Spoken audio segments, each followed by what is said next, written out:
ते नाकासमोर बघण्यात जन्म गेला.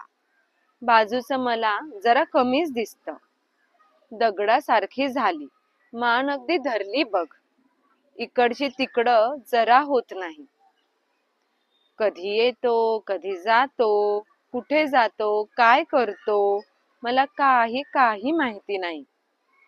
खांद्याला खांदा भिडवून नेहमी बाजूला असेल विठू.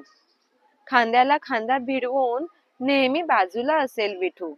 म्हणून मी पण बावळट उभी राहिले.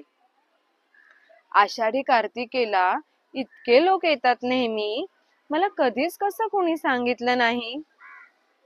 आषाढी कार्तिकेला इतके लोक येतात नेहमी, मला कधीच कसं कोणी सांगितलं नाही. आज एकदमच मला भेटायला धावून आलं. आज एकदमच मला भेटायला धावून आलं 28 युगांचं एकटे.